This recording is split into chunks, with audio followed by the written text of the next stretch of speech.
Since the swearing in of Joe Biden and his administration, there seems to be a lot of friction between the President of the United States and the leading electric vehicle brand, Tesla. Many haven't been oblivious to the fact that Joe Biden hardly mentions Tesla even when important conversations on zero emissions in the automobile industry would prompt a mention. He has been known to continuously favor legacy original equipment manufacturers over Tesla. What is causing this friction, even though Biden is very much into cars and eco-friendly policies? Could this be a warning that the brand isn't all it's cut out to be? These are the questions we'll be answering in today's video, so keep watching to find out. It took the signing of an online petition by Tesla's fanbase for Biden to acknowledge Tesla. On February 8th, President Biden stated the obvious, and it was great news for one of America's most innovative corporations. Biden alluded to Tesla as being our nation's largest electric vehicle maker during an otherwise ordinary speech on local manufacturing. This is undeniably accurate, but until now, Biden has pushed hard for additional electric vehicle production without ever acknowledging the brand, despite the fact that Tesla now produces close to 1 million electric vehicles each year.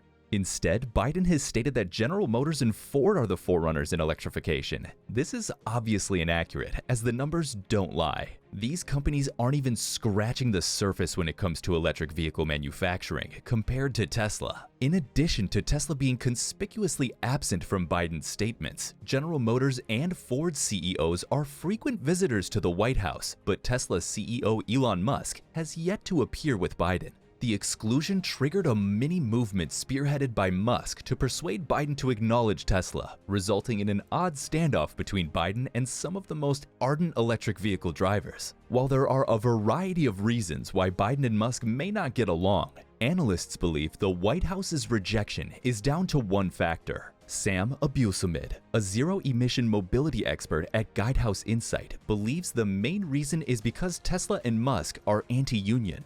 Why is this relevant? Workers created unions so they could have a say in matters such as salaries, hours, labor conditions, and many other issues that emerge in the workplace. Unions are vital because they help set standards for workers' education, skill levels, pay, working conditions, and overall quality of life. Wages and benefits negotiated by unions are often better than those bargained by non-union workers. State and federal legislation provide much fewer safeguards than most union contracts. In many states, for example, workers do not have the legal right to take a break. More crucially, most states adopt the legal notion of employment at will, which means that non-union employees can be fired for arbitrary or no reason at all. This seems like such a good deal that would be beneficial to all parties. So why is Elon Musk against it? When asked, he said the United Automobile Workers, the relevant party, wants divisiveness and enforcement of a two-class system of lords and commoners. At Tesla's 10,000-worker factory in Fremont, California, employees were unable to gather enough signatures to unionize the plant, which was formerly co-owned by General Motors and Toyota, and a handful have complained about intimidation and safety. Tesla was accused of failing to record serious injuries as required by law, according to an investigation by Reveal, a division of the Center for Investigative Reporting. According to a blog post by the brand, Musk has emphasized that Tesla goes above and beyond to secure the safety of its workers, citing safety metrics that exceed industry standards and a goal to be the safest factory on Earth. The claims stated in the Reveal investigation were disputed by Tesla as old, misrepresentative, and simply erroneous material. Musk has urged employees not to join the United Auto Workers on several occasions, claiming that the union does not share our goal, he said. The forces arrayed against us are numerous and tremendously powerful. However, with recent events that have been brought to light, reasons for the company's anti-union stance have become questionable. According to a lawsuit filed by the state this week, the California Department of Fair Employment and Housing is suing the company for racism and harassment of black employees at Tesla's California facility in Fremont.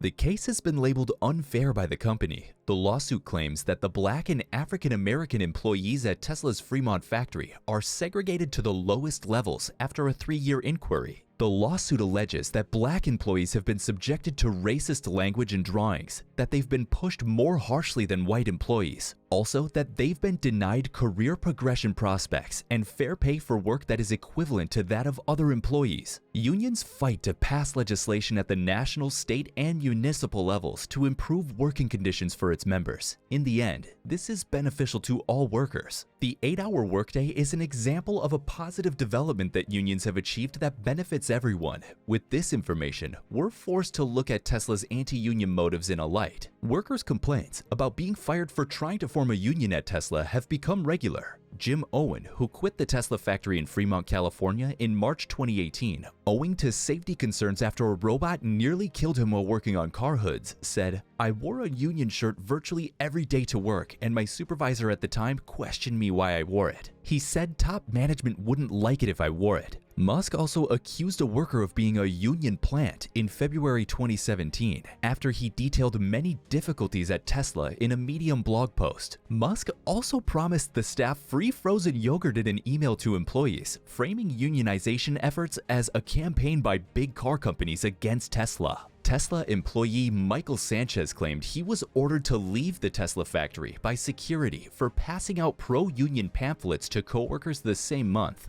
After suffering a job accident in July 2016, a Tesla employee who requested anonymity was placed on medical leave. "They won't let me go back to work," the worker explained. Pro-union personnel were offered promotions to lower their demands for a brief amount of time when the movement was gathering pace. It didn't work, so they started firing pro-union workers. "I'm one of those that they don't even want back, but if I'm allowed to go back to work, I'll push even more for a union," he said in an interview. There was also the brand's instance on the premature factory reopening in 2020. Musk reopened the factory contrary to the public health regulations in Alameda County, which had compelled non-essential enterprises to close. After Tesla filed a lawsuit, the country changed its mind and allowed the factory to resume operations. Despite assertions from the company's safety chief that there had been zero COVID-19 workplace transmissions since the plant reopened, 3 Tesla employees tested positive for COVID-19 a month later. In May through December 2020, almost 450 of Tesla's 10,000 employees in Fremont, California tested positive for COVID-19.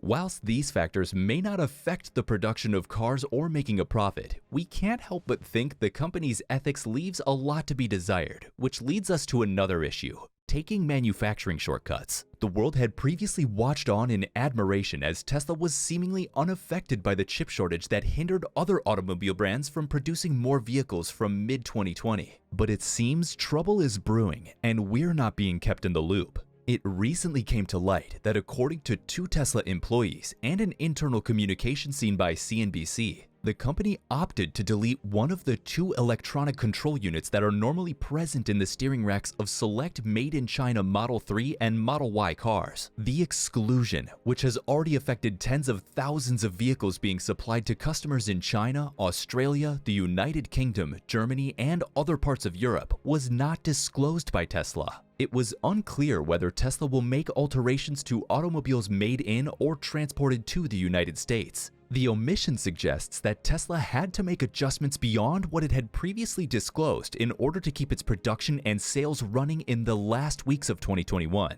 It also suggests that Tesla won't be able to convert all of its existing cars to self-driving cars with just a software update, contradicting what CEO Elon Musk previously stated on an earnings call. "My own prediction is that we'll accomplish full self-driving this year at a level of safety much above that of a human." So the fleet's cars effectively becoming full self-driving via software update, I believe, will result in the largest asset value gain of any asset class in history. We'll see. Seeing as the brand has a long history of making promises with relatively unrealistic timelines, this comes as no surprise to us. How a brand is perceived greatly affects the price of a stock, and with their long past of questionable ethics, will Tesla's fanbase's passion about the brand alone be enough to keep the stock prices afloat? Also, just how far is Tesla willing to go? It seems Tesla will stop at nothing to achieve their plans for dominating the electric vehicle industry. Joe Biden's reservations concerning the brand seem well placed from where we're standing.